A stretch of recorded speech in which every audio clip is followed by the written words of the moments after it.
The Hunter Water Board has been keen to sell this particular asset for some time. Earthquake damage to the brick structure ended its life as a mechanical workshop. Since then it's been used solely for garaging bored vehicles. We're not in the business of having big car parks, we're in the business of putting water and sewage services to our customers. To Hunter residents, today's exchange of contracts means a considerable financial injection into the board's capital works programme, which has just suffered a state government cutback. But how much money is not known. Now, I'm not prepared to disclose the final price since it's a package deal and it's unfair and all the other tenderers and the Workers' Club to talking in terms of dollars. The package means nearly 7,000 square metres extra for the Workers' Club and for the Water Board, an agreement to allow parking to continue. There was strong local interest, plus some from interstate, for this prime site. But there's no doubt out of the 6 bidders, the site would mean far more to the Workers' Club and its future rebuilding. Now, dreams for a fully expanded complex, never before possible, can eventually become a reality.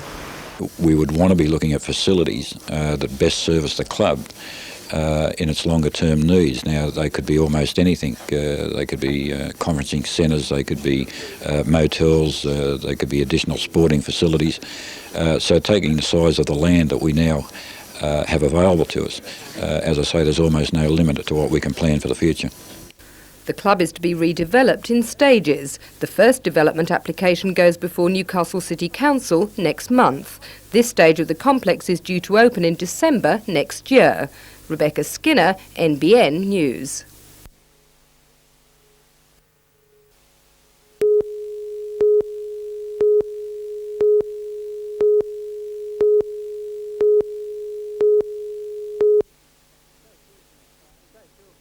Day 2 of the inquiry was attended by the family of Dermot Pidgeon.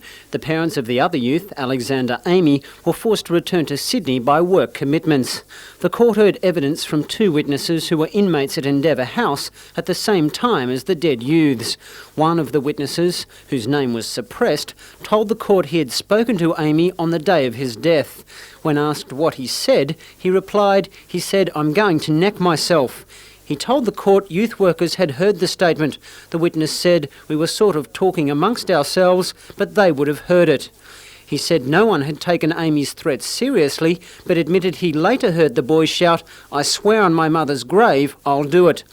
The court also heard Dermot Pidgeon had said if he went to an adult jail, he was going to hang himself. He was scared of being raped, and the officers present at the time would have heard him say it. Yesterday, the coroner, Derek Hand, had heard from several sources that Pidgeon actually requested the transfer to Maitland Prison. He was found hanged in his cell just 3 days after arriving there. Today, the court heard from another witness who had spoken to Pidgeon at Maitland. He said the boy appeared to be in good spirits. When asked why he had injured himself with a razor after learning of Pidgeon's death, the witness broke down and cried while telling the court prison officers had said they were going to charge him in relation to what happened to Pidgeon. The coroner was expected to hand down his findings in relation to the death of Alexander Amy today. Instead, he's decided to wait until all the evidence concerning Dermot Pidgeon has also been heard, then hand down all his findings and any recommendations at the same time. The inquest was expected to be finished by Friday, but with only 6 of a possible 20 witnesses as yet called, it could well go into next week. Bruce Mackenzie, NBN News.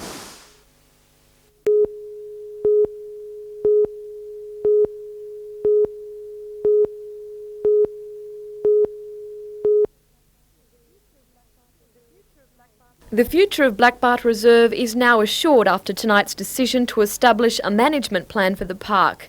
Council has allocated $100,000 to upgrade the existing animal enclosures. The same amount will also be spent eradicating weeds and developing fire trails through the reserve. Despite a recommendation by an independent consultant that the animals be removed from the reserve, they are to stay. The Zoological Parks Board is to advise on the location of the popular exhibits, as well as how the enclosures could best be improved. Council also decided tonight to invite representatives from the Blackbutt support group, which has fought for the upgrading of the park, to join the Blackbutt Advisory Committee and the Greening of the City Task Force in devising a detailed management plan. Although the future of the reserve and its animals is now certain, the support group says there is still a long way to go.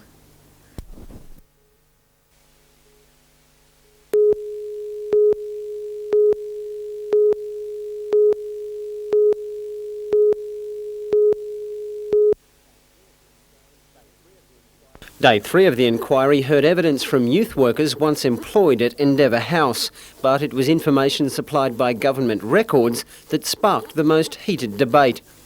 The court was shown a family and community services file which gave details of scarring around Dermot Pidgeon's neck and a post-mortem report which also noted scars on his wrists. Former Superintendent of Endeavour House, Robert Barraclough, denied any knowledge of the scars. When questioned about what sort of medical scrutiny new inmates underwent, he told the court when newcomers arrived, staff asked if there was anything wrong and had a quick look. Superintendent Barraclough said he hadn't considered Dermot Pidgeon to be a known suicide risk. Another Endeavour House worker told the court he discovered nooses hidden under beds in 2 cells just days before Alexander Amy was found hanged. When asked if he knew anything about the incident, Mr Barraclough replied, "I wasn't aware of that, not until later on, I think a few days later." Details of the discovery were allegedly logged in a handover book senior youth workers used to record daily incidents. Counsel representing the Pidgeon family asked to see the book, but were told it had been temporarily lost. The coroner, Mr Derek Hand, apparently determined to finish the inquiry by Friday, said it had 2 days in which to be found. Bruce Mackenzie, NBN News.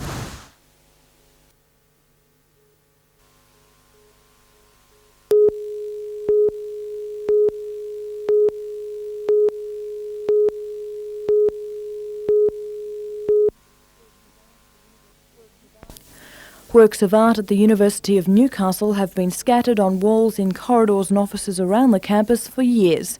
On its 25th anniversary, it was decided to bring the collection together and catalogue its acquisitions. 60 paintings, prints and drawings have been chosen out of a total of 200 to form an exhibition which is open to the public. Some of the works were acquired by the Newcastle Teachers College in 1950. The collection also includes works from the former Hunter Institute and the Conservatorium of Music. More than half the artists have strong connections with the Hunter, and the collection is said to be worth close to $500,000.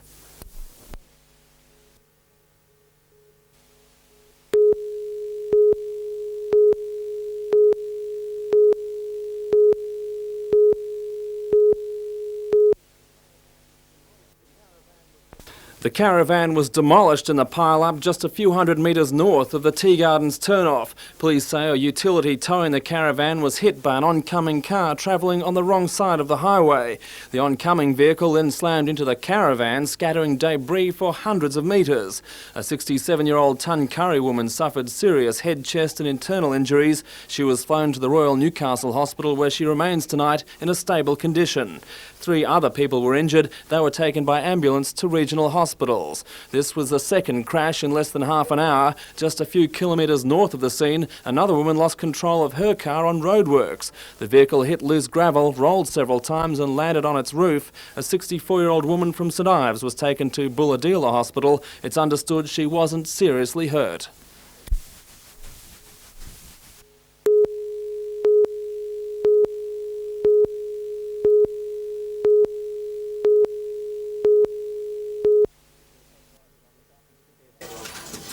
Yes, that's right, John. The Falcons certainly haven't enjoyed the best of seasons in 1990 with 1 win from 21 games. And I don't think their lot will improve tomorrow night at the Newcastle Sports Entertainment Centre.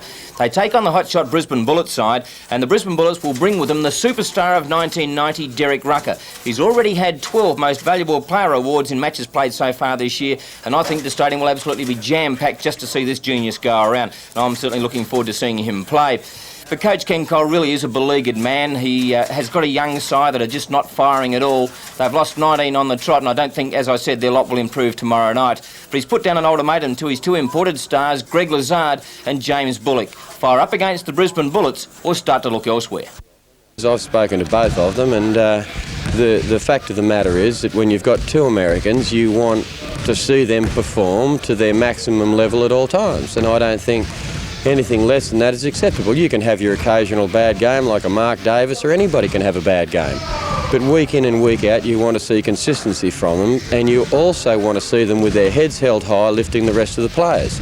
And at times I don't see that, and I find that disappointing. And we will, Newcastle is going to be good, or I'm going to die trying to get them good.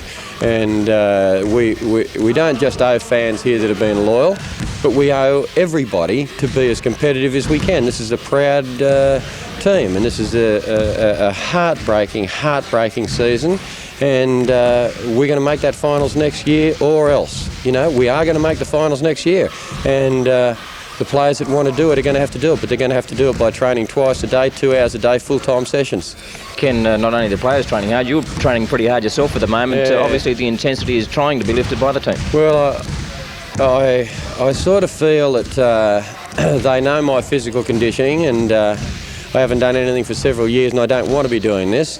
But if perhaps I can get out there and pay a physical price, some of these kids will see, well, if you're prepared to try and do it and make that extra effort, maybe some of them will. And that's what we've got to find, because people pay hard-earned money to come watch kids play these days, and I don't want to see anything. I'm heartbroken to hear people think that we don't fight as hard as we should and we don't try as hard as we should, but they do try hard, and they've certainly got to learn to fight harder.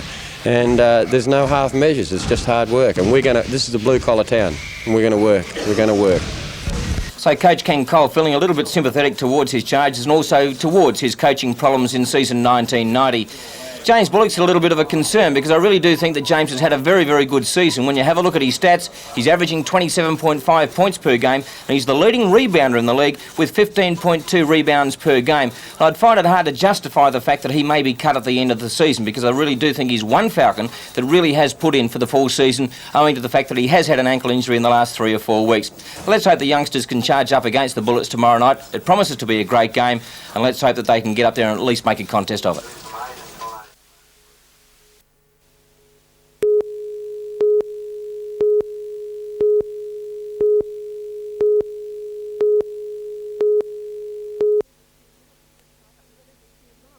Over the next few months, Newcastle is to lose 200 of its public acute hospital beds. The cuts are part of a strategic plan drawn up by the Health Department and the Hunter Area Health Service in the countdown to the opening of the John Hunter Hospital at Rankin Park.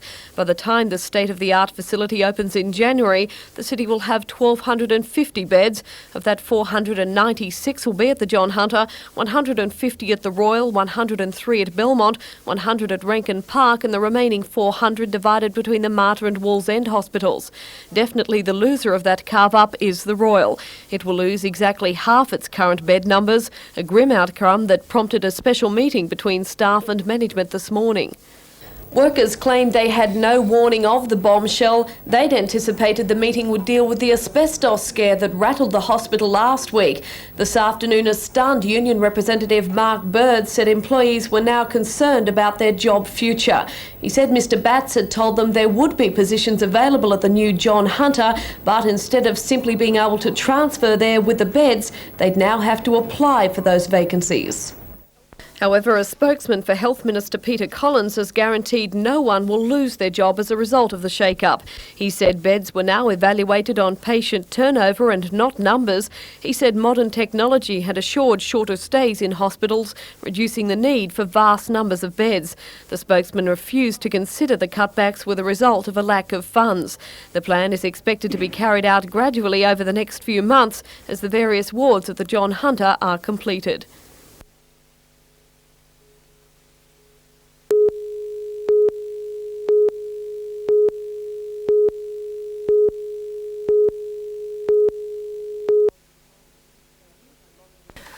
The news that Longwall mining is to go ahead under Turalba, Wood Rising Estate, Marmong Point and Burragul came only this week. But already the Mine Subsidence Board is digging deep into its resources to fund pre-mining surveys of more than 200 properties that could be affected by work on the first coal panel. They represent the largest residential area in the state ever to be undermined. The aim is to measure accurately the amount of subsidence to assist homeowners in possible claims for damages. Surveys will start in a few weeks' time for homes in the area of Turalba Colliery's Longwall 9. Extraction on that panel is due to begin on September the 5th and to continue for 12 months. Each survey costs $400 and includes levelling, a written report and around 50 colour photographs of the property. These sort of surveys have been carried out since 1988 for residential areas where the predicted maximum subsidence is more than 150 millimetres. This is the amount expected in the centre of Longwall's 9 and 10, with only 30 or 40 millimetres towards the outer edges of the panels. It's the sort of subsidence that the Mine Subsidence Board calls minor damage. There might be minor cracking, internal linings, cornices and that sort of thing that would require filling and painting, but it'll be very minor. But worried residents say that is not minor to them. Any damage to your home is unacceptable, and cracks to the walls, cracks over your doorway, under your window, doors jamming, drainage being out of alignment, having to be realigned, your gutters not taking the water the right way. These are things actually that happened in the earthquake, and people are very upset about it, and it's cost a lot of money to fix these things up. They say Longwall's 9 and 10 will just be the start of extensive mining along the west side of Lake Macquarie down through the Wyong Shire, and their fear is backed by the Mine Subsidence Board. Meanwhile, State Rail, whose main northern line is the first in the state to be undermined, has sent experts to Europe to check similar mining operations there. Though the Mine Subsidence Board is to monitor the effects here and to carry out possible damage prevention work, State Rail says rail operations will remain safe. Rebecca Skinner, NBN News.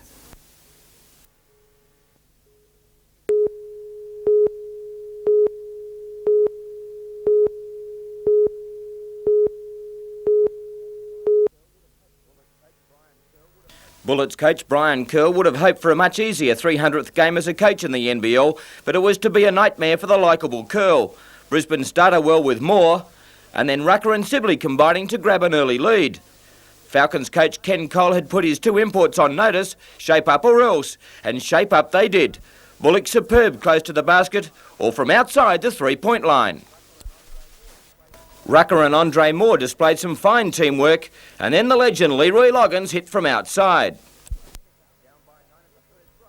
Down by 9 at the first break, the Falcons hit back through Bullock.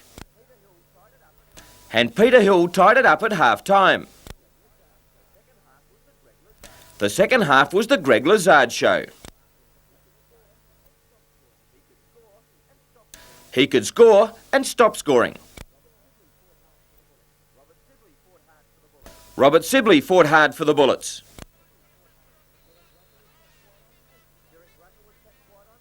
Derek Rucker was kept quiet on most occasions. And Leroy Loggins scored right on three-quarter time to give the Bullets a 6-point lead. Moore helped stretch that margin, and then Lazard jumped into the action again.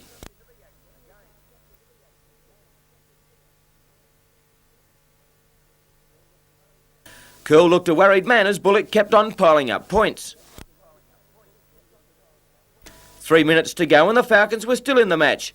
Peter Hill hit a long three. A foul by Lazard sent Rucker to the line, and he strengthened the Bullets' position.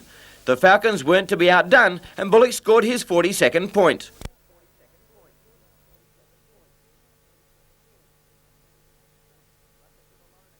Rucker to the line again, and with 16 seconds left, the Bullets led by 5. Michael Johnson fired one up. It was too late, and the visitors were home by 2 points. Curl was a relieved man, and Ken Cole could only lament on what may have been.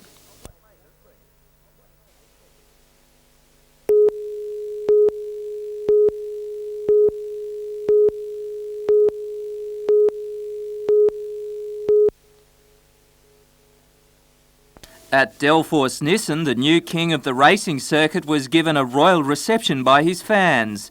2 weeks ago, Richard sealed his third Australian touring car title with a win at Oran Park. The victory, says Richards, was due to a car with something special. Its big bonus is four-wheel drive. We transfer that horsepower through 4 wheels instead of 2, which is definitely the way to go, especially when your car's a little bit heavy. The Nissan GTR Skyline was the talk of the circuit, outpointing the Ford Sierras, which had looked unbeatable. Richard says in the wet the GTRs can't lose, and on the tighter tracks the four-wheel drive accelerates out of corners where a two-wheel drive car would spin the tyres. But on the faster tracks the benefit of traction is lessened. Bathurst is one of them, and Jim says it'll be tough to win. We won't have an advantage up there. I would say that the Sierra at this moment would go into the race as favourite. If you're thinking of buying a GTR for some four-wheel drive bush bashing, you'll need plenty of cash. They cost around $100,000 and can only be bought through a private company in Melbourne.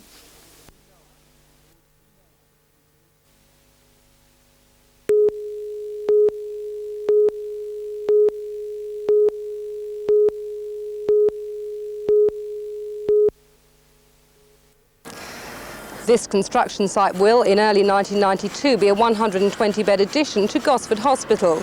Today, Health Minister Peter Collins had a close look at the development, which he said will enhance Gosford's chances of being regraded to teaching hospital status. But I believe it's something that needs to be explored during the 90s. It's certainly on the agenda for this decade.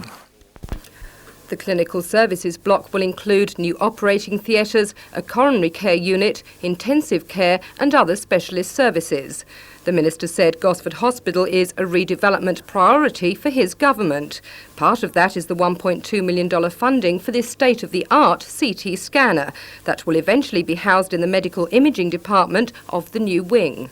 Well, what we've seen is a complete re-equipment of the accident and emergency ward, which, while it's still cramped, is now as well equipped as any of those working in it would want. They've got all of the accident and emergency equipment they need, so much that they've been able to halve the number of patients transferred to Sydney.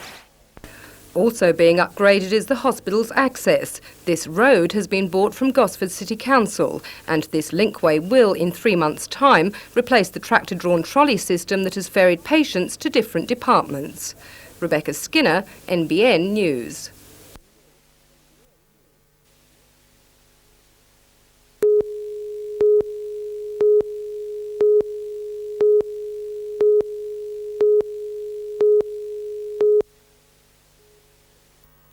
The Kemkhan factory on the North Wang industrial estate was the scene of recent controversy. A case brought by local residents group Central Coast Against Chemicals over the company's alleged breaches of planning law was recently settled out of court. On Friday afternoon, a small tanker believed to be carrying around 3,000 litres of contaminated water overturned inside the factory. The plant isolation valve was closed within 2 minutes, containing the liquid to a flush pond. In line with an agreement worked out within the court settlement, the company immediately contacted the residents group and the State Pollution Control Commission. Although the results of tests on adjoining wetlands will not be known until next week, it is believed there was no contamination. Members of the residents group will tour the factory tomorrow. Rebecca Skinner, NBN News.